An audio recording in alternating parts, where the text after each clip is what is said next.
Hi hello ನಮಸ್ತೆ welcome back to my YouTube channel Lakshmi Nilaya. ನಾನು ಲಕ್ಷ್ಮಿ ಮಾತಾಡ್ತಾ ಇರೋದು. ಯಾರೆಲ್ಲ ಮೊದಲನೇ ಸರಿ ನನ್ನ ಚಾನಲ್ನ ನೋಡ್ತಿದ್ರೋ ದಯವಿಟ್ಟು ನನ್ನ ಚಾನಲ್ಗೆ ಸಬ್ಸ್ಕ್ರೈಬ್ ಮಾಡಿಕೊಂಡು ನನಗೆ ಸಪೋರ್ಟ್ ಮಾಡಿ. ನಿಮ್ಮಲ್ಲೆಲ್ಲ ಯಾರ್ಯಾರೆಲ್ಲ ಯೂಟ್ಯೂಬ್ ಚಾನಲ್ನ ಮಾಡ್ತಿದ್ರೆ ನಾನು ಕೂಡ ವೀಕ್ಷಿಸ್ತಾ ಇದ್ದೀನಿ, ನಿಮ್ಮ ಚಾನಲ್ ಕೂಡ ಸಬ್ಸ್ಕ್ರೈಬ್ ಮಾಡ್ತಾ ಇದ್ದೀನಿ. ಬನ್ನಿ, ಇವತ್ತು ನಾನು ಒಂದು ಒಳ್ಳೆ ವೀಡಿಯೋ ಮುಖಾಂತರ ಬಂದಿದ್ದೀನಿ. ತುಂಬ ನಾನು ಗೋಲ್ಡ್ ಕಲೆಕ್ಷನ್ ನನ್ನ ಹತ್ರ ಯಾವ್ಯಾವ ಜ್ಯುವೆಲರಿ ಇದೆ ಅಂತೇಳಿ ನಾನು ಲಾಸ್ಟ್ ವೀಡಿಯೋದಲ್ಲಿ ಫಸ್ಟ್ ಮೊದಲನೇ ಸರಿ ನಾನು ಗೋಲ್ಡ್ ಜ್ಯುವೆಲರಿ ಕಲೆಕ್ಷನ್ ತೋರಿಸಿದಾಗ ತುಂಬ ಚೆನ್ನಾಗಿ ವ್ಯೂಸ್ ಹೋಗಿತ್ತು. ತುಂಬ ಜನ ಪ್ರಶ್ನೆಗಳನ್ನ ಕಮೆಂಟ್ಸ್ ಮುಖಾಂತರ ನನಗೆ ಇನ್ಫಾರ್ಮೇಷನ್ ಕಮೆಂಟ್ ಮಾಡಿದ್ರಿ. ತುಂಬಾ ಖುಷಿ ಆಗುತ್ತೆ ನನಗೆ ಆ ಜ್ಯುವೆಲರಿ ವಿಡಿಯೋನ ಅಪ್ಲೋಡ್ ಮಾಡಿದ್ದಕ್ಕೆ. ತುಂಬ ಪ್ರೋತ್ಸಾಹಿಸಿದ್ದೀರಾ, ಒಳ್ಳೇದಾಗಲಿ ನಿಮಗೆ ಒಳ್ಳೇದಾಗಲಿ ಅಂತ ತುಂಬ ಜನ ಬಯಸಿದ್ದೀರಾ. ಯಾರೊಬ್ಬರು ಕೂಡ ಕೆಟ್ಟದಾಗಿ ನನಗೆ ಒಂದು ಕಮೆಂಟ್ ಕೂಡ ಮಾಡಿಲ್ಲ. ಭಾಳ ಖುಷಿಯಾಗುತ್ತೆ. ಒಂದು ವಾಲೆ ಇಲ್ಲದೆ ಇರೋ ಸಮಯದಲ್ಲಿ ಎಷ್ಟೆಲ್ಲ ಕಷ್ಟಪಟ್ಟು ವಾಲೆಗಳನ್ನೆಲ್ಲ ಮಾಡಿಸ್ಕೊಂಡ್ವಿ, ಹೇಗೆಲ್ಲ ನಮಗೆ ಬೇಜಾರಾಯಿತು ಜ್ಯುವೆಲರಿ ಇಲ್ಲದೆ ಇರೋ ಸಮಯದಲ್ಲೆಲ್ಲ ಆ ವಿಡಿಯೋನ ಅಪ್ಲೋಡ್ ಮಾಡಿದ್ದೀನಿ. ಅಷ್ಟೆಲ್ಲ ಬೇಜಾರಾಗಿತ್ತು ಅಂತೇಳಿ ಆ ವಿಡಿಯೋದಲ್ಲಿ ಅಪ್ಲೋಡ್ ಮಾಡಿದ್ದೆ.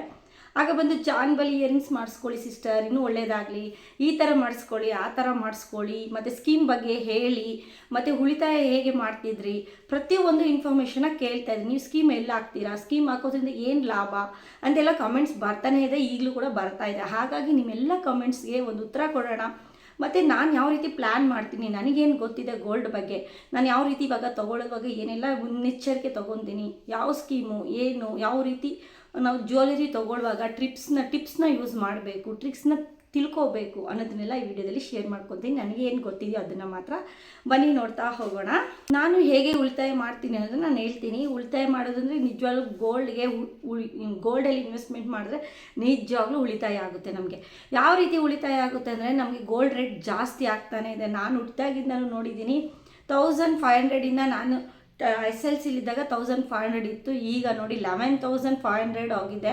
ಈಗ 1,30,675 ರೂಪಾಯಿ ಇವತ್ತು ಟುಡೇ ಪ್ರೈಸು. ಒಂದು 10 ಗ್ರಾಮ್ಗೆ 1,30,000 ರೂಪಾಯಿ ನಾವು ತೊಗೊಂಡೋಗ್ಬೇಕು. ನೋಡ್ದ, ಆಗೆಲ್ಲ 1,500 ರೂಪಾಯಿಗೆ 1 ಗ್ರಾಮ್ ಇತ್ತು.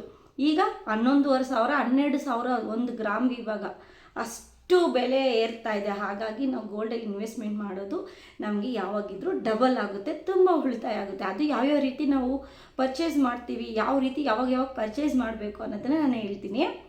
ಈ ಗೋಲ್ಡ್ ಸ್ಕೀಮ್, ಮೊದಲನೇದಾಗಿ ಗೋಲ್ಡ್ ಸ್ಕೀಮಲ್ಲಿ ಹೇಳ್ತೀನಿ. ಗೋಲ್ಡ್ ಸ್ಕೀಮ್ನ ಯಾವ ರೀತಿ ನಾನು ಕಟ್ತಾ ಇದ್ದೀನಿ ಅಂತ ನಿಮ್ಗೆ ಹೇಳಿದ್ದೀನಿ. ಲಾಸ್ಟ್ ಟೈಮ್ ನನ್ನ ಗೋಲ್ಡ್ ಸ್ಕೀಮ್ ಕಟ್ಟಿದ್ರೆ ನಮ್ಗೆ ಏನು ಲಾಭ ಅನ್ನೋದನ್ನು ಹೇಳ್ತೀನಿ.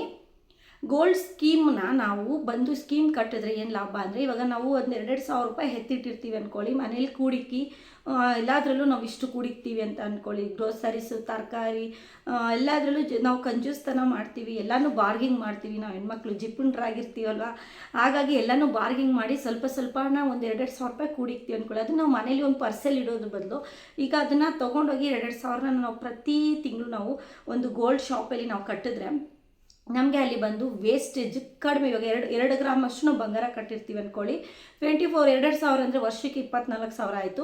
ನಾವು ಆ ಗೋಲ್ಡ್ ತೊಗೊಳಕ್ಕೆ ಹೋದಾಗ ಬಂದು ನಮಗೆ 24% ವೇಸ್ಟೇಜ್ ಹಾಕೋ ಜಾಗದಲ್ಲಿ ನಾವೇನಾದರೂ ಗೋಲ್ಡ್ನ ಬೈ ಮಾಡುವಾಗ 50% ವೇಸ್ಟೇಜ್ ನಮಗೆ ಕಡಿಮೆ ಬರುತ್ತೆ. ವೇಸ್ಟೇಜ್ ಅಂದರೆ ಇವಾಗ 24% ಅಂದರೆ 12%, ಅರ್ಧಕ್ಕೆ ಅರ್ಧ ವೇಸ್ಟೇಜ್ ನಮಗೆ ಕಡಿಮೆ ಆಗಿ ನಾವು ಏನಾದರೂ ಗೋಲ್ಡ್ನ ಬೈ ಮಾಡ್ಬೋದು. ಅಲ್ಲಿಗೆ ನೀವೇ ಲೆಕ್ಕ ಹಾಕೊಳ್ಳಿ, ಎಷ್ಟು ದುಡ್ಡು ಲಾಭ ಅಲ್ವಾ ನಮಗೆ. ಹಾಗಾಗಿ ನಾನು ಹೇಳೋದು, ನೀವು ಸ್ಕೀಮ್ಗಳು ಹಾಕಿ ನಾವು ಪ್ರತಿ ವರ್ಷವೂ 2 ಗ್ರಾಮ್ ಬಂಗಾರನ ಸೇರಿಸ್ಬೇಕು. ನಮ್ಮ ಕೈಲಿ ತೊಗೊಳಕ್ಕಾಗೋದೇ ಇಲ್ಲ ಅನ್ನೋರು ನಿಜ ಹಾಗೇ ಆಗುತ್ತೆ. ಒಂದು 2,000ದಿಂದ ಸ್ಟಾರ್ಟ್ ಮಾಡಿ ನೀವೇ ಪ್ರತಿ ವರ್ಷವೂ ಒಂದು 2 ಗ್ರಾಮ್ನೇ ಕಾಯಿನ್ ರೀತಿ ತೆಗೆದಿಟ್ಕೊಳ್ಳಿ. ನಿಮಗೆ ಚಿಕ್ಕದು ಯಾವುದೇ ವಾಲೆ, ಚಿಕ್ಕ ವಾಲೆ ಇಷ್ಟ ಆಗಿಲ್ಲ ಅಂದರೆ ನೀವು 4% ವೇಸ್ಟೇಜ್ ಎಲ್ಲ ನಿಮಗೆ 2 ಗ್ರಾಮ್ಗೆ 2ರಿಂದ 3 ಗ್ರಾಮ್ಗೆಲ್ಲ ಒಂದು ಕಾಯಿನ್ ಸಿಗುತ್ತೆ. ಅದರಲ್ಲಿ 4% ಬರೀ 4% ವೇಸ್ಟೇಜ್ನ ಕಟ್ಬಿಟ್ಟು ಕಾಯಿನ್ನ ತಂದಿಕ್ಕಿ. 1 ವರ್ಷ 2 ವರ್ಷ ಕೂಡಿಕ್ಕಿರೋಂಥ ಕಾಯಿನ್ಸ್ನ 4 ಗ್ರಾಮ್ ಆಗಿರುತ್ತೆ. ಆಮೇಲೆ ಆ ಕಾಯಿನ್ಸಲ್ಲಿ ರೀಸೇಲಿಂಗ್ ಎಷ್ಟು ನಾವು ತೊಗೊಳ್ಳೋವಾಗ 4% ವೇಸ್ಟೇಜ್ ಬರುತ್ತೆ, ರೀಸೇಲಿಂಗ್ ಕೂಡ ನಮಗೆ 4% ವೇಸ್ಟೇಜ್ ಅಷ್ಟೇ ತೊಗೊತಾರೆ. ಕಾಯಿನ್ಸಲ್ಲಿ ಇನ್ವೆಸ್ಟ್ಮೆಂಟ್ ಮಾಡೋದ್ರಿಂದ ನಮಗೆ ಲಾಭ ಇದೆ ಹೊರತು ನಷ್ಟ ಆಗೋದಿಲ್ಲ. ಯಾಕಂದರೆ ವೇಸ್ಟೇಜ್ ತುಂಬ ಕಡಿಮೆ ಇರುತ್ತೆ. ನಾವು ಕಾಯಿನ್ಸಲ್ಲಿ ಹೂಡಿಕೆ ಮಾಡಿದ್ರೆ ನಮಗೆ ನೆಕ್ಸ್ಟ್ ಫ್ಯೂಚರಲ್ಲಿ ನಾವೇನಾದರೂ ಮನೆ ಕಟ್ಟಬೇಕು, ಸೈಟ್ ತೊಗೋಬೇಕು, ಏನದಕ್ಕಾದರೂ ಇನ್ವೆಸ್ಟ್ಮೆಂಟ್ ಮಾಡಬೇಕು, ನಮಗೇನಾದರೂ ಕಷ್ಟ ಇದೆ ಅಂದರೆ ಕಾಯಿನ್ಸ್ನ ಈಸಿಯಾಗಿ ರೀಸೇಲ್ ಮಾಡ್ಬೋದು. ಕಾಯಿನ್ಸ್ ಆ್ಯಂಡ್ ಬಾರ್ಸ್ ಬಗ್ಗೆ ನೆಕ್ಸ್ಟು ಕಂಪ್ಲೀಟಾಗಿ ನಾನು ಡೀಟೇಲಾಗಿ ನೆಕ್ಸ್ಟ್ ವೀಡಿಯೋದಲ್ಲಿ ಹೇಳ್ತೀನಿ. ಯಾಕಂದರೆ ಇದು ಟಿಪ್ಸ್ ಅಲ್ವಾ, ಹಾಗಾಗಿ ಕಾಯಿನ್ಸಲ್ಲಿ ನೀವು ಈ ಥರ ಪ್ರತಿ ವರ್ಷವೂ ತೆಗೆದಿಟ್ಕೊಳ್ಳೋದ್ರೆ ಒಳ್ಳೆಯದು. ಅದೊಂದು ವೀಡಿಯೋನ ಅಪ್ಲೋಡ್ ಮಾಡ್ತೀನಿ ನಿಮಗೆ. ಕಾಯಿನ್ಸ್ ಆ್ಯಂಡ್ ಬಾರ್ಸಲ್ಲಿ ನಿಮಗೆ ಏನು ಬೆನಿಫಿಟ್ ಇದೆ, ಇವಾಗ ಜ್ಯುವೆಲರಿ ಮಾಡಿಸ್ಕೊಳ್ಳೋದು ಬೆಸ್ಟಾ, ಕಾಯಿನ್ಸ್ ಬೆಸ್ಟಾ, ಇಲ್ಲಾಂದರೆ ಬಾರ್ಸ್ ಬೆಸ್ಟಾ ಅಂತ ನಾನು ನೆಕ್ಸ್ಟ್ ವೀಡಿಯೋದಲ್ಲಿ ಅಪ್ಲೋಡ್ ಮಾಡ್ತೀನಿ. ನೆಕ್ಸ್ಟ್ ಬಂದು ಬೀಡ್ಸು, ಸ್ಟೋನ್ಸು, ಪರ್ಲು, ಇದ್ರಿಗೆ ಯಾವುದೂ ಇರೋದು ಬೇಡ. ಗೋಲ್ಡ್ ಪ್ಲೈನಲ್ಲಿ ಒಳ್ಳೆ ಡಿಸೈನಲ್ಲಿ, ಪ್ಲೈನ್ ಡಿಸೈನಲ್ಲೇ ಒಳ್ಳೊಳ್ಳೆ ಡಿಸೈನ್ ಬಂದಿದೆ ಈಗ. ಅಂಥ ಜ್ಯುವೆಲರಿನ ಬೈ ಮಾಡಿ. ಯಾಕಂದರೆ ನೀವು ಸ್ಟೋನ್ಸ್ಗೆ ಮತ್ತು ಬೀಡ್ಸ್ಗೆಲ್ಲ ತುಂಬ ಚಾರ್ಜ್ ಮಾಡ್ತಾರೆ. ನಾವು ರೀಸೇಲಿಂಗ್ ಮಾಡುವಾಗ ನಮಗೆ ಅದೆಲ್ಲ ನಾವು ತೊಗೊಳ್ಳುವಾಗ ಅದ್ರ ಅಮೌಂಟ್ ಸೇರಿ ತೊಗೊಂಡಿರ್ತೀವಿ. ರೀಸೇಲಿಂಗ್ ಹೋಗುವಾಗ ನಮಗೆ ರೀಸೇಲಿಂಗಲ್ಲಿ ಅದು ತೆಗ್ದಾಕ್ಬಿಟ್ಟೆ ರೀಸೇಲ್ ಮಾಡ್ಕೊತಾರೆ. ಹಾಗಾಗಿ ನೀವು ತೊಗೊಳ್ಳುವಾಗ ನೀವು ಜಾಸ್ತಿ ಸ್ಟೋನ್ಸು, ಬೀಡ್ಸು ಇರೋ ಕಮ್ಮಿ ಇರುವಂಥದ್ದು ತೊಗೊಳ್ಳಿ. ಯಾಕಂದರೆ ಅದಕ್ಕೆ ನಾವು ರೀಸೇಲ್ಗೆ ತುಂಬ ದುಡ್ಡು ವೇಸ್ಟ್ ಆಗುತ್ತೆ. ಹಾಗಾಗಿ ನಾನೀಗ ಏನು ಮಾಡ್ತೀನಿ ಅಂದರೆ ತುಂಬ ಬೀಡ್ಸು, ಸ್ಟೋನ್ಸು ಈ ಥರ ಇರೋವಂಥ ಜ್ಯುವೆಲರೀಸ್ನ ಬೈ ಮಾಡಲ್ಲ, ಪ್ಲೈನಲ್ಲಿರುವಂಥ ಜ್ಯುವೆಲರೀಸ್ನ ಬೈ ಮಾಡ್ತೀನಿ. ಹಾಗಾಗಿ ಈ ಟ್ರಿಕ್ಸ್ನ ನಾನು ಇವಾಗ ಯೂಸ್ ಮಾಡ್ತಾ ಇರೋದು. ಯಾಕಂದರೆ ದುಡ್ಡು ತುಂಬ ಇಂಪಾರ್ಟೆಂಟ್. ಒಂದೊಂದು ರೂಪಾಯಿನೂ ಸೇವ್ ಮಾಡಿ ನಾವು ಜ್ಯುವೆಲರೀಸ್ನ ತೊಗೊತಾ ಇರ್ತೀವಲ್ಲ. ಹಾಗಾಗಿ ನಿಮ್ಗೇನಾದರೂ ನೀವು ಬೀಡ್ಸು, ಸ್ಟೋನ್ಸು ಬೇಕೇ ಬೇಕು ಅಂದರೆ ನೀವೇನು ಪೀಸ್ ಅನ್ಕಟ್ ಡಿಸೈನ್ಸಲ್ಲಿ ಒಂದು ಸ್ಟೋನ್ ಸಿಗುತ್ತೆ, ಅದನ್ನು ಹಾಕಿ ನೀವು ಬೇಕಾದರೆ ಮಾಡಿಸ್ಕೋಬೋದು. ಈಗ 10,000 ರೂಪಾಯಿ ಇದೆ ಅಂದರೆ ನೀವು ಮತ್ತೆ ಅದನ್ನು ರೀಸೇಲ್ ಮಾಡೋಕ್ಕೆ ಹೋದಾಗ ಒಂದು 7,000 ರೂಪಾಯಿ ಆದರೂ ಅನ್ಕಟ್ಸ್ಗೆ ಕೊಡ್ತಾರೆ. ನೀವೇನಾದರೂ ನೀವು ಮಾಡಿಸ್ಕೋಬೇಕಂದ್ರೆ ಅನ್ಕಟ್ ಆ್ಯಂಡ್ ಪ್ರೀಸಿಯಸ್ಸಲ್ಲಿ ನೀವು ಸ್ಟೋನ್ಸ್ಗಳನ್ನ ಮಾಡಿಸ್ಕೋಬೋದು. ಯಾಕಂದರೆ ಅದು ನೀವು ತಿರ್ಗಾ ರೀಸೇಲ್ ಮಾಡುವಾಗ ನೀವು ಅದನ್ನು ಕೂಡ ನಿಮ್ಮ ಅಮೌಂಟಾಗಿ ತೊಗೊತಾರೆ. ನೆಕ್ಸ್ಟ್ ಬಂದು ನೀವು ಡೈಮಂಡ್ ಮಾತ್ರ ತೊಗೋಬೇಡಿ. ಡೈಮಂಡ್ ರೇಟು ಯಾವಾಗೂ ಜಾಸ್ತಿ ಆಗೋಲ್ಲ. ಡೈಮಂಡ್ನ ನೀವು ತೊಗೊಂಡ್ರೆ ಏನಾಗುತ್ತೆ ಅಂದರೆ ರೇಟ್ ಬೆಳೀತಾರಲ್ಲ, ಗೋಲ್ಡ್ ರೇಟು ಡಬಲ್ ಆಗ್ತಾ ಇರುತ್ತೆ. ಪ್ರತಿ ತಿಂಗಳು ಜಾಸ್ತಿ ಆಗ್ತಾ ಇರುತ್ತೆ. ಪ್ರತಿ ವರ್ಷವೂ ನಿಮಗೆ ಇನ್ಕ್ರೀಸ್ ಆಗೋದ್ರಿಂದ ನಿಮಗೆ ಗೋಲ್ಡಲ್ಲಿ ಇನ್ವೆಸ್ಟ್ಮೆಂಟ್ ಮಾಡಿದ್ರೆ ತುಂಬ ಒಳ್ಳೆ ಲಾಭ ಇರುತ್ತೆ. ಡೈಮಂಡಲ್ಲಿ ನಮಗೆ ತಿರ್ಗಾ ರೀಸೇಲಿಂಗ್ ಅಷ್ಟೊಂದು ಇರೋದಿಲ್ಲ ಮತ್ತು ಬೆಳೀತಾನೂ ಇರೋದಿಲ್ಲ ಡೈಮಂಡ್ಸ್ಗೆ. ಹಾಗಾಗಿ ಹೆಣ್ಮಕ್ಳು ತುಂಬ ದುಡ್ಡಿರೋರು ಡೈಮಂಡ್ಸ್ನ ತೊಗೊತಾರೆ. ನಮ್ಮಂಥ ಮಿಡಿಲ್ ಕ್ಲಾಸ್ ಅವರು ಯೋಚನೆ ಮಾಡಿ ಮುಂದಿನ ಪೀಳಿಗೆಗೆ ನಮಗೆ ಏನಾದರೂ ಅಮೌಂಟ್ ಸಿಗುತ್ತೆ ಅನ್ನೋದ್ರ ಬಗ್ಗೆ ಯೋಚನೆ ಮಾಡಿ ನಾವು ಬಂದು ಜಾಸ್ತಿ ಗೋಲ್ಡ್ಗೆ ಇದು ಮಾಡ್ತೀವಿ, ಪ್ರಾಮುಖ್ಯತೆ ಕೊಡ್ತೀವಲ್ವ. ಹಾಗಾಗಿ ನೀವು ಜಾಸ್ತಿ ಸ್ಟೋನ್ಸ್ ಎಲ್ಲ ತೊಗೋಬೇಡಿ. ದಯವಿಟ್ಟು ನಾನು ಹೇಳ್ತೀನಿ, ಸ್ವಲ್ಪ ಮುಂದಾಲೋಚನೆ ಮಾಡಿ ಬರೀ ಪ್ಲೈನ್ ಇರುವಂಥ ಗೋಲ್ಡ್ನ ತೊಗೊಳ್ಳಿ. ಈಗ ನೋಡಿ ನಾನು ಹಾಕಿರುವಂಥ ವಾಲೆ ರೀಸೆಂಟ್ ಲಾಸ್ಟ್ ಇಯರ್ ತೊಗೊಂಡಿರುವಂಥ ವಾಲೆ ಇದು. ಇದರಲ್ಲಿ ಯಾವುದೇ ರೀತಿಯಾದಂಥ ಸ್ಟೋನ್ ಇಲ್ಲ, ಆದರೂ ನೋಡಿ ಎಷ್ಟು ಚೆನ್ನಾಗಿದೆ. ನೋಡಿ ಈ ರೀತಿ ಇದೆ. ಇಲ್ಲಿ ಕೆಳಗಡೆ ಬಂದು ಇಲ್ಲಿ ಮುತ್ತಾಕ್ಸ್ತಿದ್ದೆ ನಾನು, ಇಲ್ಲಿ ಮುತ್ತಿರ್ತಿತ್ತು ಲಾಸ್ಟು ನನ್ನ ಹ್ಯಾಂಗಿನ್ಸಲ್ಲಿ ಮುತ್ತಿದೆ.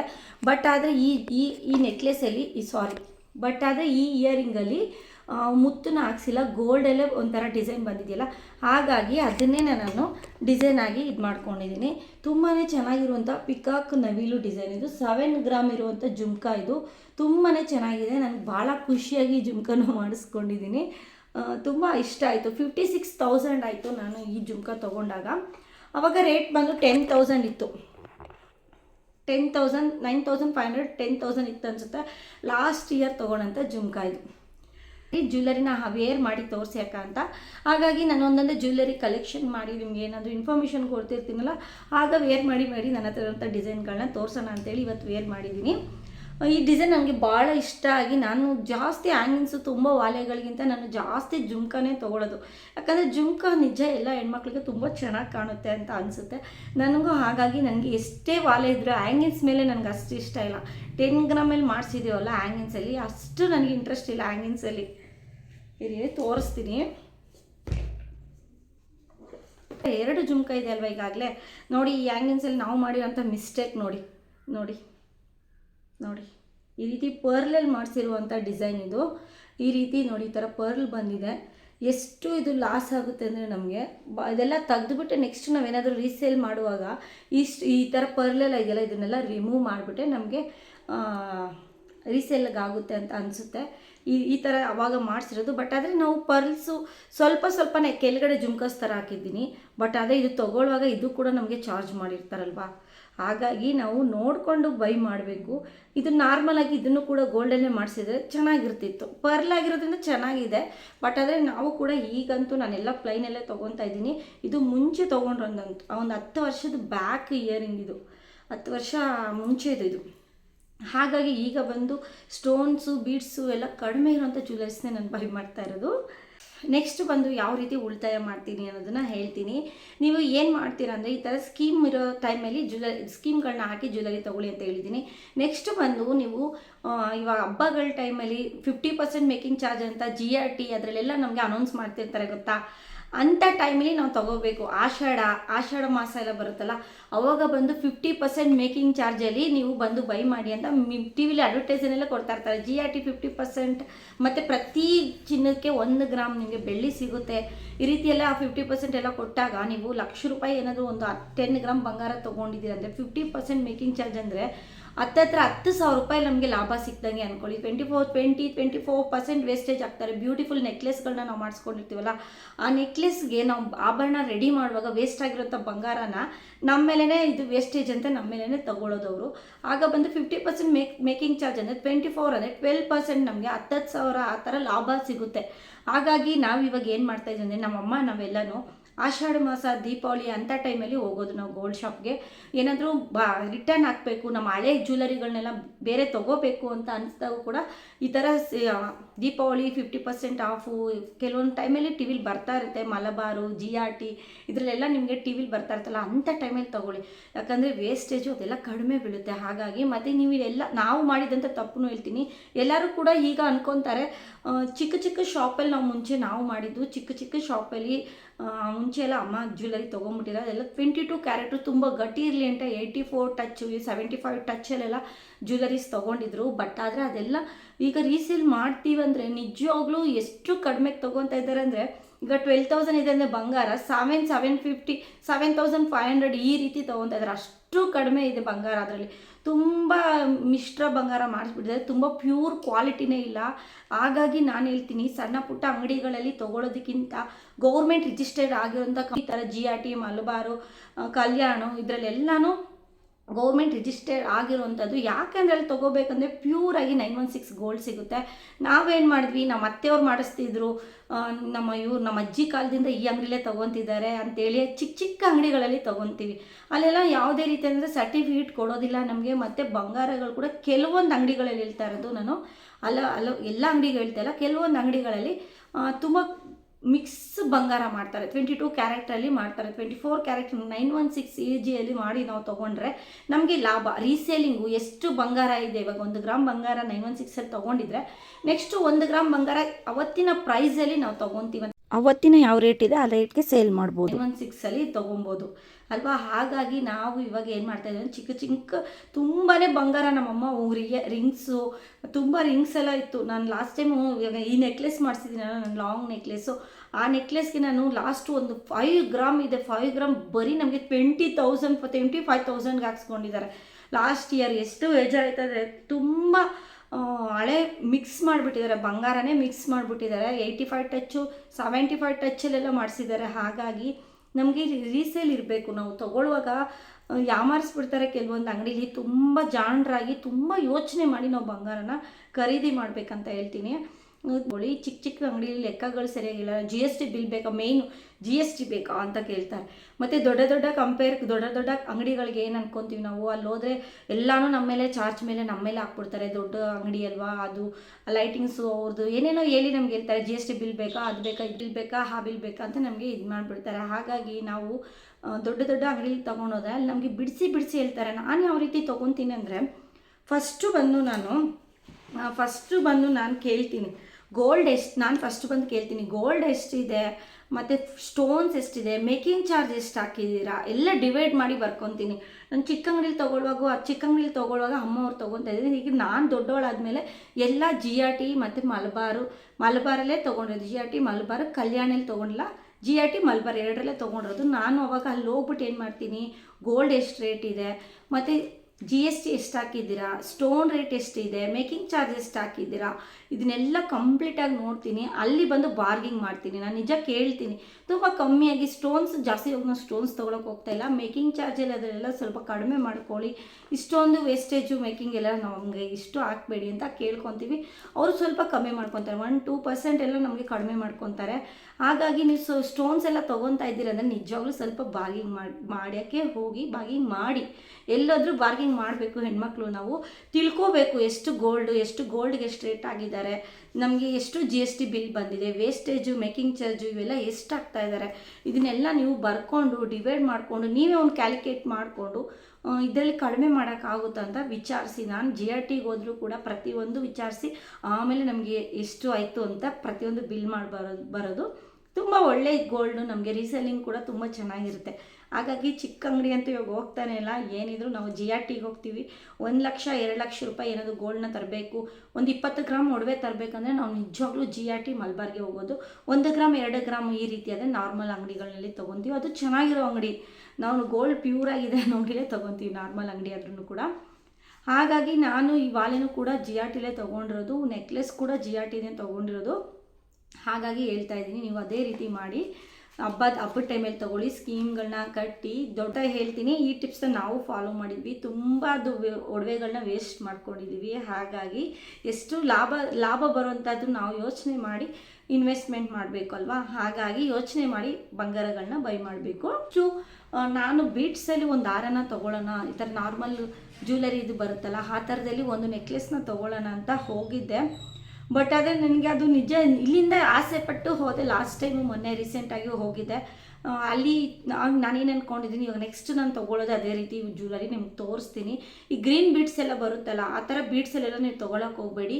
ಈಗೆಲ್ಲ ಟ್ರೆಂಡಲ್ಲಿ ಹೋಗ್ತಾ ಇದೆ ಗ್ರೀನ್ ಬೀಡ್ಸಲ್ಲಿ, ದೊಡ್ಡದೊಂದು ಪೆಂಡೆಂಟಲ್ಲಿ ನೆಕ್ಲೆಸ್ ಬರುತ್ತಲ್ಲ ಸೈಡಲ್ಲೆಲ್ಲ, ಆ ಥರದ್ದೆಲ್ಲ ನೀವು ಶಾಪಲ್ಲಿ ಬೈ ಮಾಡಬೇಡಿ. ಯಾಕಂದರೆ ಅದೆಲ್ಲ ಸ್ವಲ್ಪ ಲಾಸ್ ಆಗುತ್ತೆ, ಬೀಡ್ಸ್ ಎಲ್ಲ ವೇಸ್ಟ್ ಆಗುತ್ತೆ. ಅವ್ರು ಬೀಡ್ಸು ಮತ್ತು ಮೇಕಿಂಗ್ ಚಾರ್ಜು ಅದನ್ನೆಲ್ಲ ಇನ್ವೆಸ್ಟ್ಮೆಂಟ್ ಮಾಡ್ತಾರೆ. ಅಲ್ಲಿ ನೀವು ಬೀಡ್ಸು ಚಿಕ್ಕ ನೆಕ್ಲೆಸ್ ಎಲ್ಲ ಇದು ಬರುತ್ತಲ್ಲ, ವ್ಯಾಸ್ಮಾಲ್ ಗುಂಡ್ಸ್ ಎಲ್ಲ ಚಿಕ್ಕದು ವ್ಯಾಸ್ಮಾಲ್ ಗುಂಡ್ಸ್ ಬರುತ್ತಲ್ಲ, ವ್ಯಾಸ್ಮಾಲ್ ಗುಂಡ್ಸ್ನೆಲ್ಲ ನೀವು ಅಲ್ಲೇ ಬೈ ಮಾಡಿಕೊಂಡು ಪೀಸ್ ಲೆಕ್ಕ ತೊಗೊಂಡು ಶಾಪ್ ಮುಂದೆನೇ ಹೊಲಿತಾರಲ್ಲ ಅವ್ರ ಕೈಲಿ ನೀವು ನೆಕ್ಲೆಸ್ನ ಒಂದು ಫೋಟೋನ ತಗೊಳ್ಳಿ, ಈ ರೀತಿ ನಾವು ಮಾಡಿಸ್ಕೋಬೇಕು ಅಂತೇಳಿ ಆ ನೆಕ್ಲೆಸ್ ಫೋಟೋ ತೊಗೊಂಡು ಬೀಡ್ಸ್ಗಳನ್ನ ತೊಗೊಂಡು ಪರ್ಲ್ ಮಣಿಗಳನ್ನೆಲ್ಲ ತೊಗೊಂಡು ಪಲ್ಸು ಮತ್ತು ಬೀಡ್ಸ್ನೆಲ್ಲ ತೊಗೊಂಡು ಅಲ್ಲೇ ಕೂತ್ಕೊಂಡು ನೆಕ್ಲೆಸ್ ನಿಮ್ಗೆ ಯಾವ ರೀತಿ ಬೇಕೋ ಆ ನೆಕ್ಲೆಸ್ನ ಆ ರೀತಿ ಮಾಡಿಸ್ಕೊಳ್ಳಿ. ನೀವು ಮಾಡಿಸ್ಕೊಂಡ್ರೆ ಅಲ್ಲಿ ಸ್ವಲ್ಪ ನಿಮಗೆ ಕಡಿಮೆ ಬೀಳುತ್ತೆ. ಯಾಕಂದರೆ ಅವರು ಕಡಿಮೆ ಬೀಳುತ್ತೆ, ಅದೇ ಅವ್ರು ರೆಡಿ ಮಾಡಿ ಇಕ್ಕಿರ್ತಾರಲ್ಲ ಅಲ್ಲಿ ಬಂದು ನಿಮಗೆ ತೊಗೊಳಕ್ಕೆ ಹೋದರೆ ಸ್ವಲ್ಪ ರೇಟು ಜಾಸ್ತಿ ಬೀಳುತ್ತೆ ಅಂದ್ಕೊತೀನಿ. ನಾನು ಯಾವುದೇ ರೀತಿ ಅಂದರೆ ಬೀಡ್ಸ್ ತೊಗೊಳಕ್ಕೆ ಹೋಗಲ್ಲ, ಯಾಕಂದರೆ ಅದೆಲ್ಲ ಲಾಸ್ ಅಂತ ಅನಿಸುತ್ತೆ ನನಗೆ. ಯಾಕಂದರೆ ಅದು ಇವಾಗೆಲ್ಲ ತುಂಬ ಟ್ರೆಂಡಲ್ಲಿ ಹೋಗ್ತಾ ಇದೆ, ಬೇಡಪ್ಪ ನನಗೆ ಅದು ಲಾಸ್ ಎಲ್ಲ ಮಾಡಿಸ್ಕೊಳ್ಳೋಕೆ ಇಷ್ಟ ಆಗಲ್ಲ. ಯಾಕಂದರೆ ದುಡ್ಡು ಸೇವ್ ಆಗಬೇಕು, ನಮ್ಮ ಕಷ್ಟ ಕಾಲಕ್ಕೆ ಆಗಬೇಕು ಬಂಗಾರ ಹೊರತು ನಮಗೆ ಆಡಂಬರಕ್ಕೆ ತುಂಬ ಮುಂದೆ ಫ್ಯೂಚರ್ನ ಯೋಚನೆ ಮಾಡಬೇಕು. ಇವಾಗೆಲ್ಲ ಚಿಕ್ಕದಕ್ಕೆಲ್ಲ ಹಾಕಿ ದುಡ್ಡನ್ನ ವೇಸ್ಟ್ ಮಾಡಬಾರ್ದು ಅಂತ ನನ್ನ ಅಭಿಪ್ರಾಯ. ನಿಮ್ಗೇನೋ ಗೊತ್ತಿಲ್ಲ, ನನಗೆ ನೋಡಿ ಯೋಚನೆ ಮಾಡಿ ತೊಗೊಳ್ಳಿ. ಬಂಗಾರ ಏನಕ್ಕಪ್ಪ ಕಷ್ಟಕ್ಕೆ ಆಗುತ್ತೆ ಅನ್ನೋದಾದರೆ ಒಂದು ಕಥೆನ ಹೇಳ್ತೀನಿ. ಎಲ್ಲ ಹೆಣ್ಮಕ್ಳು ಬಂಗಾರಕ್ಕೆ ಇನ್ವೆಸ್ಟ್ಮೆಂಟ್ ಮಾಡೋದು ಅಲ್ವಾ. ನಾನು ಕೂಡ ಅಷ್ಟೇ ಬಂಗಾರದಲ್ಲೇ ಹೂಡಿಕೆ ಮಾಡೋದು. ನನ್ನ ಸೇವಿಂಗ್ಸ್ ಅಂದರೆ ಏನು ಸೇವ್ ಮಾಡ್ತಾ ಇದ್ದೀನಪ್ಪ, ಬಂಗಾರ ತೊಗೊತಾ ಇದ್ದೀನಿ, ಇಷ್ಟೇ ನಾನು ಮಾಡ್ತಾ ಇದ್ದೀನಿ, ಏನೂ ಮಾಡ್ತಾಯಿಲ್ಲ. ಬಂಗಾರನ ತೊಗೋಬೇಕು, ಫ್ಯೂಚರಲ್ಲಿ ಒಂದು ಸೈಟ್ನ ಮಾಡಬೇಕು ಅಂತ ಅಂದ್ಕೊಂಡಿದ್ದೀನಿ. ನಂದು ಅನ್ನೋದಂಥ ಒಂದು ಮನೇನ ಕಟ್ಟಬೇಕು, ಲಕ್ಷ್ಮೀ ನಿಲಯ ಅನ್ನೋದು ನನ್ನೊಂದು ಕನಸು. ಆ ಕನಸಿಗೆ ನನಸಾಗಬೇಕಂದ್ರೆ ಬಂಗಾರನ ತೊಗೋಬೇಕು ಅಂತ ನಾನು ಬಂಗಾರದಲ್ಲಿ ಇನ್ವೆಸ್ಟ್ಮೆಂಟ್ ಮಾಡಿದ್ರೆ ನಮಗೆ ಡಬಲ್ ಆಗ್ತಾ ಹೋಗುತ್ತೆ. ಅದು ಗೋಲ್ಡ್ ಕಾಯಿನ್ಸಲ್ಲಿ ಇನ್ವೆಸ್ಟ್ಮೆಂಟ್ ಮಾಡಬೇಕು ಇನ್ಮೇಲೆ ಅಂತ ಅಂದ್ಕೊಂಡಿದ್ದೀನಿ. ಸಾಕು ಇರೋವಂಥ ವಾಲೆಗಳನ್ನೇ ಇರಲಿ, ಜಾಸ್ತಿ ಕಾಯಿನ್ಸಲ್ಲಿ ಇನ್ವೆಸ್ಟ್ಮೆಂಟ್ ಮಾಡಿಕೊಂಡು ದೊಡ್ಡ 10 ಗ್ರಾಮ್ 15 ಗ್ರಾಮ್ 20 ಗ್ರಾಮ್ ಈ ರೀತಿ ತೊಗೊಂಡೋಗ್ಬೇಕು. ಕಾಯಿನ್ಸಲ್ಲಿ ಇನ್ವೆಸ್ಟ್ಮೆಂಟ್ ಮಾಡಿಕೊಂಡು ಆ ಕಾಯಿನ್ಸ್ನೆಲ್ಲ ತೊಗೊಂಡೋಗಿ ನೆಕ್ಸ್ಟ್ ನಾವು ಮನೆಗಿನೇ ಕಟ್ಟುವಾಗ ರೀಸೇಲ್ ಮಾಡಬೇಕು ಅನ್ನೋದು ನನ್ನ ಪ್ಲ್ಯಾನ್. ಈಗ ಮನೆ ಕಟ್ಟಬೇಕು, ಸೈಟ್ ತೊಗೋಬೇಕು, ಇದಕ್ಕೆಲ್ಲ ದುಡ್ಡು ಬೇಕಲ್ಲ. ಆವಾಗ ಬಂದು ಇವಾಗ ಸೇವ್ ಮಾಡ್ಕೊಂಡು ಹೋದರೆ ಕಾಯಿನ್ಸಲ್ಲಿ ಇಲ್ಲ ಬಾರ್ಸಲ್ಲಿ ಸೇವ್ ಮಾಡಿದ್ರೆ ನೆಕ್ಸ್ಟು ಫ್ಯೂಚರ್ಗೆ ನಮಗೆ ಮನೆ ಕಟ್ಟೋಕ್ಕೆ ಹೆಲ್ಪ್ ಆಗುತ್ತೆ, ಇಲ್ಲ ಸೈಟ್ ತೊಗೊಳಕ್ಕೆ ಹೆಲ್ಪ್ ಆಗುತ್ತೆ, ಮುಂದಿನ ಪೀಳಿಗೆಗೆ ಚೆನ್ನಾಗಿ ನಮ್ಗೆ ಅನುಕೂಲ ಆಗುತ್ತೆ. ಹಾಗಾಗಿ ನಾನು ಬಂಗಾರಕ್ಕಷ್ಟೇ ಇನ್ವೆಸ್ಟ್ಮೆಂಟ್ ಮಾಡ್ತಾಯಿದ್ದೀನಿ, ಬಂಗಾರಕ್ಕೇ ನಾನು ಪ್ರೋತ್ಸಾಹ ಜಾಸ್ತಿ ಕೊಡ್ತಾಯಿದ್ದೀನಿ. ಒಂದು ಚಿಕ್ಕದಾಗಿ ಒಂದು ಸ್ಟೋರಿ ಹೇಳ್ತೀನಿ. ಯಾಕಪ್ಪ ಹೆಣ್ಮಕ್ಳೆಲ್ಲ ಬಂಗಾರ ಅಂತ ಇಷ್ಟಪಡ್ತಾರೆ ಅಂತ. ನಾನು ಈ ಸ್ಟೋರಿ ಎಲ್ಲ ಸೋಷಿಯಲ್ ಮೀಡಿಯಾದಲ್ಲೇ ಕೇಳಿದ್ದು, ತುಂಬಾ ಇಷ್ಟ ಆಯಿತು ನನಗೆ, ಹೌದಲ್ವಾ ಅಂತ ಅನ್ನಿಸ್ತು. ಹಾಗಾಗಿ ನಾನು ಅದನ್ನು ಹೇಳ್ತೀನಿ, ನನಗೆ ಭಾಳ ಇಷ್ಟ ಆಯಿತು. ಹಾಗಾಗಿ ಗಂಡ ಹೆಂಡತಿಗೆ ಈಗ ಒಂದು 20 ಲಕ್ಷ ಸಿಕ್ತು ಅಂದ್ಕೊಳ್ಳಿ, ಯಾವುದೋ ಮುಖಾಂತರ ದುಡ್ಡು ಬಂದಿರುತ್ತೆ. ಆಗ ಅವ್ರಿಗೆ ಏನು ಇಷ್ಟ ಆಗುತ್ತೋ ಅದನ್ನು ಬೈ ಮಾಡಬೇಕು ಅಂತ ಅಂದ್ಕೊತಾರೆ. ಗಂಡ ಏನು ಮಾಡ್ತಾನೆ, ನನಗೆ ಕಾರ್ ಬೇಕು ಅಂತ ಒಂದು 10 ಲಕ್ಷ ರೂಪಾಯಿ ತೊಗೊಂಡೋಗಿ ಕಾರ್ನ ತೊಗೊಂಬರ್ತಾನೆ ಗಂಡ. ಈ ಹೆಂಡತಿ ಏನು ಮಾಡ್ತಾಳೆ, ಒಂದು 10 ಲಕ್ಷ ರೂಪಾಯಿ ಅವಳಿಗೆ ಇಷ್ಟ ಆಗಿರುವಂಥ ಬಂಗಾರನ ಹೋಗಿ ತೊಗೊಬಂದಿರ್ತಾಳೆ. ಆವಾಗ ಒಂದು 5 ವರ್ಷ ಆದಮೇಲೆ ಅದನ್ನು ರೀಸೇಲ್ ಮಾಡಬೇಕಾಗಿ ಬರುತ್ತೆ ಅವರು. ಆವಾಗ ಬಂದು ಹೆಂಡತಿ ಬಂಗಾರನ ರೀಸೇಲ್ ಮಾಡುವಾಗ 10 ಲಕ್ಷದ ಒಡವೆ ತುಂಬ ಚೆನ್ನಾಗಿ ಅವ್ರಿಗೆ ರೀಸೇಲಿಂಗ್ ಮಾಡುವಾಗ ಒಂದು 14-15 ಲಕ್ಷ ರೂಪಾಯಿ ಅಮೌಂಟ್ ಬಂತು. ಅದೇ ಗಂಡ ಇನ್ವೆಸ್ಟ್ಮೆಂಟ್ ಮಾಡಿರುವಂಥ 10 ಲಕ್ಷ ರೂಪಾಯಿ ಕಾರು 5 ವರ್ಷ ಬಿಟ್ಟು ಅದನ್ನು ರೀಸೇಲ್ ಮಾಡೋಕ್ಕೆ ಹೋದರೆ 5 ಲಕ್ಷ ರೂಪಾಯಿ ಬಂತು. ಹಾಗಾಗಿ ಗಂಡ ಮಾಡಿದ ಹೂಡಿಕೆ ಚೆನ್ನಾಗಿತ್ತಾ, ಹೆಂಡತಿ ಮಾಡಿದ ಹೂಡಿಕೆ ಚೆನ್ನಾಗಿತ್ತಾ, ನೀವೇ ಹೇಳಿ, ಯಾವುದು ಉಳಿತಾಯ ಆಯಿತು? ಹಾಗಾಗಿ ಎಲ್ಲ ಹೆಣ್ಮಕ್ಳು ಉಳಿತಾಯ ಮಾಡೋದು ಬಂಗಾರಕ್ಕೇನೆ ಅಂತ ಗೊತ್ತಾಯಿತು. ಹಾಗಾಗಿ ಹೆಣ್ಮಕ್ಳು ಬಂಗಾರ ತೊಗೋಬೇಕು ಅಂತ ಭಾಳ ಇಷ್ಟಪಡೋದು ಅಂತ ನನಗನ್ಸಿದ್ದು ಆ ಸ್ಟೋರಿ ನೋಡಿದ್ಮೇಲೆ. ಹೌದು, ನನಗೆ ತುಂಬಾ ಬಂಗಾರ ಅನ್ನೋದು ತುಂಬಾ ಒಳ್ಳೆಯದು, ಒಳ್ಳೆ ರೀತಿ ಅದು ಹೂಡಿಕೆ ಅಂತ ಹೇಳ್ಬೋದು. ಚಿಕ್ಕ ಚಿಕ್ಕದಾಗಿ ಮಿಡಿಲ್ ಕ್ಲಾಸವ್ರು ಕೂಡ ಹೂಡಿಕೆ ಮಾಡ್ಬೋದು. ಶ್ರೀಮಂತರೇ ತೊಗೋಬೇಕನ್ನೋದೇನಿಲ್ಲ. ಬಂಗಾರ ಎಷ್ಟೇ ರೇಟ್ ಆಗಲಿ ನಾವು ತೊಗೋಬೇಕು. ಯಾಕಂದರೆ ಮುಂದೆ ಫ್ಯೂಚರ್ ಅದು ಡಬಲ್ ಆಗ್ತಾನೇ ಇರುತ್ತೆ. ಈಗ 10,000, ಆಮೇಲೆ 15,000, ಆಮೇಲೆ 20,000, 2025 ಕಡಿಮೆ, 2030 ಇನ್ನೂ ಜಾಸ್ತಿ ಆಗಿರುತ್ತೆ. ನಾನು ತಿಳಿದ ಮಟ್ಟಿಗೆ ಬಂಗಾರ ರೇಟು ಇನ್ನೂ ಕಡಿಮೆ ಆಗಿಲ್ಲ. 1,500ದಿಂದ ಈಗ 11,500 ರೂಪಾಯಿ ಬಂದಿದೆ ಅಲ್ವಾ. ಹಾಗಾಗಿ ಬಂಗಾರ ಯಾವತ್ತಿಗೂ ಕಡಿಮೆ ಆಗಲ್ಲ ಅಂತ ನಾನು ಅಂದ್ಕೊಂಡಿದ್ದೀನಿ. ಯಾವ ವರ್ಷಕ್ಕೂ ನಮಗೆ ಕಡಿಮೆ ಆಗಲ್ಲ. ಬೈ ಮಾಡೋದು ಒಳ್ಳೆಯದಂತ ಅಂದ್ಕೊತೀನಿ. ನೆಕ್ಸ್ಟು ಬಂದು ನಾನು ಹೇಳೋದು 22 ಕ್ಯಾರೆಕ್ಟರ್ ಬಂಗಾರನ ತೊಗೋಬೇಡಿ, 916 ತೊಗೊಳ್ಳಿ, ಸರಿನಾ. ಹಾಗಾಗಿ ನಾನು 916 ತೊಗೊತೀನಿ. ಮತ್ತು ನೀವು ಏನಾದರೂ ಬಂಗಾರನ ಹಾಕಬೇಕು, ಹಳೆ ಬಂಗಾರನ ಹಾಕಬೇಕು ಅಂದರೆ 50% ಮೇಕಿಂಗ್ ಚಾರ್ಜ್ ಇರುತ್ತೆ. ನೀವು ಹಳೆ ಬಂಗಾರನ ತೊಗೊಂಬಂದರೆ 50 ರೂಪೀಸ್ 100 ರೂಪೀಸ್ ಜಾಸ್ತಿ ಬರುತ್ತೆ ಅಂತ ಟಿ ವಿಲೆಲ್ಲ ಅಡ್ವರ್ಟೈಸ್ ಕೊಡ್ತಾರಲ್ಲ, ಆವಾಗ ಹೋಗಿ ನಿಮ್ಮ ಹಳೆ ಬಂಗಾರನ ಎಕ್ಸ್ಚೇಂಜ್ ಮಾಡ್ಕೊಳ್ಳಿ. ಆವಾಗ ಚೆನ್ನಾಗಿ ನಿಮಗೆ ಯೂಸ್ಫುಲ್ ಆಗುತ್ತೆ ಅಂತ ಅವಾಗ ಯೂಸ್ಫುಲ್ ಆಗುತ್ತೆ ಅಂತ ನಾನು ಅಂದ್ಕೊಂಡಿದ್ದೀನಿ.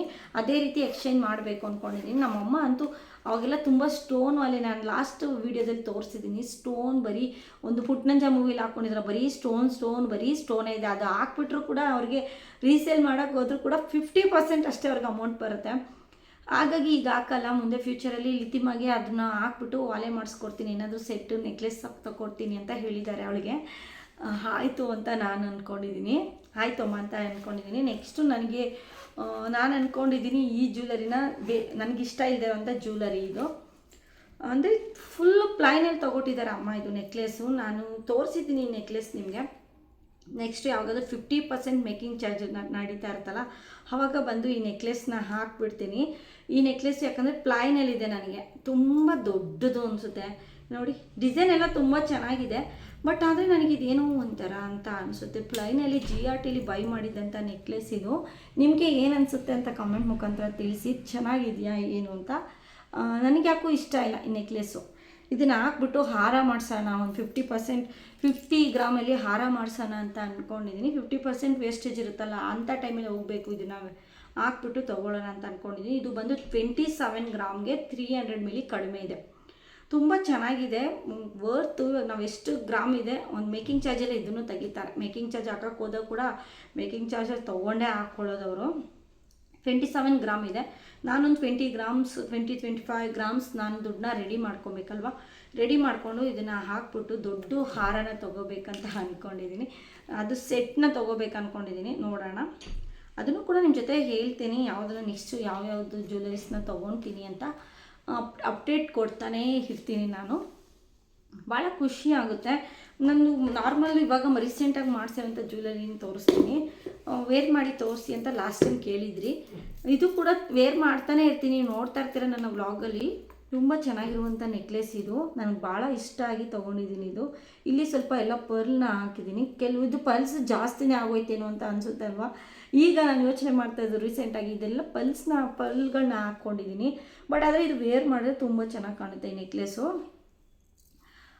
ಆಸೆಪಟ್ಟು ನಾನು ತೊಗೊಂಡದ್ದು ಪ್ಲೈನ್ ನೆಕ್ಲೆಸ್ಸು ಮದುವೆಗೆ ಆಗೋಯ್ತು. ಮದುವೆಲಿ ತೊಗೊಂಡ್ರಂಥ ನೆಕ್ಲೆಸ್ಸು ನನಗೆ ಅಷ್ಟು ಪ್ಲೈನಲ್ಲಿ ಬೇಡ ಅಂತ ಹಾಕ್ಕೊತಾನೇ ಇರಲಿಲ್ಲ ಆ ನೆಕ್ಲೆಸ್ಸು. ಇದು ಆಸೆಪಟ್ಟು ತೊಗೊಂಡ್ರಂಥ ರೀಸೆಂಟ್ ನೆಕ್ಲೆಸ್, ಲಾಸ್ಟ್ ಇಯರ್ ತೊಗೊಂಡಿರೋದು. ಈ ವರ್ಷ ಅದನ್ನು ಚೇಂಜ್ ಮಾಡೋಕ್ಕೆ ನೋಡ್ತೀನಿ. ಈ ವರ್ಷ ಆಗಿಲ್ಲ ಅಂದರೆ ಮುಂದಿನ ವರ್ಷ ನಾನು ಟ್ರೈ ಮಾಡ್ತೀನಿ. ನನಗೆ ಅಮೌಂಟ್ ಬೇಕಲ್ವಾ, ಹಾಗಾಗಿ ಅಮೌಂಟ್ ಇದ್ದಾಗ ತೊಗೊಳ್ಳೋಣ. ಅದ್ರ ಬದಲು ಬಡ್ಡಿಗೆ ಅವ್ರಿಗೆ ನೀವು ಅಮೌಂಟ್ನ ಬಡ್ಡಿ ಕೊಡೋದ್ರ ಬದಲು ಗೋಲ್ಡ್ ಮೇಲೆ ಇನ್ವೆಸ್ಟ್ಮೆಂಟ್ ಮಾಡಿ, ಯಾಕಂದರೆ ಅದು ಡಬಲ್ ಆಗ್ತಾ ಇರುತ್ತೆ. ಕಾಯಿನ್ಸಲ್ಲಿ ಇನ್ವೆಸ್ಟ್ಮೆಂಟ್ ಮಾಡಿ ದೊಡ್ಡದು ಈ ವರ್ಷ ಆಗಿಲ್ಲ ಅಂದರೆ ಒಂದು 2 ಗ್ರಾಮ್ಸ್ ಈ ವರ್ಷ ಕಾಯಿನ್ಸ್ ತೊಗೊಂಡ್ರೆ ನೆಕ್ಸ್ಟ್ ವರ್ಷ ವಾಲೆಗಳನ್ನ ಮಾಡಿಸ್ಕೊಳ್ಳಿ, ಮಿಸ್ ಮಾಡಿ. ನನಗೆ ಗೊತ್ತಿರೋಂಥ ಟ್ರಿಕ್ಸ್ಗಳನ್ನ ನಿಮ್ಮ ಜೊತೆ ಹೇಳಿದ್ದೀನಿ. ಇಷ್ಟೇ ನನ್ನ ಗೋಲ್ಡ್ ಸೇವಿಂಗ್ಸ್ ನಾನು ಮಾಡ್ತಾ ಇರೋದು ಪ್ರತಿ ವರ್ಷ. ಇನ್ನೂ 1-2 ಸ್ಕೀಮ್ಗಳನ್ನ ಕಟ್ತೀನಿ. ಈಗ ನನ್ನ ಅರ್ನಿಂಗ್ ಸ್ಟಾರ್ಟ್ ಆದರೆ ಇನ್ನೂ ಜಾಸ್ತಿ ಸ್ಕೀಮ್ಗಳನ್ನ ಕಟ್ತೀನಿ ನಾನು. ಇನ್ನು ನೆಕ್ಸ್ಟ್ ಏನಾದರೂ ನಾನು ದುಡಿತಾ ಇದ್ದೀನಪ್ಪ ಅನ್ನೋದ್ರೆ, ನನಗೇನೋ ಅರ್ನಿಂಗ್ ಬಂತು ಅಂದರೆ ಇನ್ನೂ ಒಂದು ಸ್ಕೀಮು ಇವಾಗ 2,000 ಕಟ್ತಾ ಇರೋ ಜಾಗದಲ್ಲಿ 5,000 ಕಟ್ಕೊಂಡು ಹೋಗ್ತೀನಿ. ಆ ರೀತಿ ಇನ್ನೂ ಬೇರೆ ಕಾರ್ಡ್ಸ್ಗಳನ್ನ ಮಾಡಿಕೊಂಡು ಪ್ರತಿ ತಿಂಗಳು ಜಾಸ್ತಿ ಗೋಲ್ಡಿಗೆ ನಾನು ಕಟ್ಕೊಂಡು ಹೋಗೋದು. ಹಾಗಾಗಿ ನೀವು ಕೂಡ ಇದೇ ರೀತಿ ಮಾಡಿ. 1 ಗ್ರಾಮ್ಗೆ 1,000ನೇ ಕಟ್ಟಿ, ಇಲ್ಲ 2,000ನೇ ಕಟ್ಟಿ, ಸ್ವಲ್ಪನೇ ಅಮೌಂಟನ್ನ ಕೂಡಾಕಿ ಅಂತ ಹೇಳ್ತೀನಿ. ಇಷ್ಟೇ ನನಗೆ ಗೊತ್ತಿರೋಷ್ಟು ನಾನು ನಿಮಗೆ ಇನ್ಫಾರ್ಮೇಷನ್ನ ಶೇರ್ ಮಾಡ್ಕೊಂಡಿದ್ದೀನಿ. ಇಷ್ಟ ಆದರೆ ನನ್ನ ಚಾನಲ್ನ ದಯವಿಟ್ಟು ನನ್ನ ಚಾನಲ್ಗೆ ಸಬ್ಸ್ಕ್ರೈಬ್ ಮಾಡ್ಕೊಂಡು ನನಗೆ ಸಪೋರ್ಟ್ ಮಾಡಿ. ನಿಮ್ಮೆಲ್ಲರಿಗೂ ಕೇಳ್ಕೊಳ್ಳೋದು ಇಷ್ಟೇ. ತುಂಬ thanks and take care. Bye bye. ವ್ಲಾಗ್ಗೆ ಸಬ್ಸ್ಕ್ರೈಬ್ ಮಾಡೋದು ಮಾತ್ರ ಮರಿಬೇಡಿ, ಶೇರ್ ಮಾಡಿ. ಎಲ್ಲರಿಗೂ ಬಾಯ್.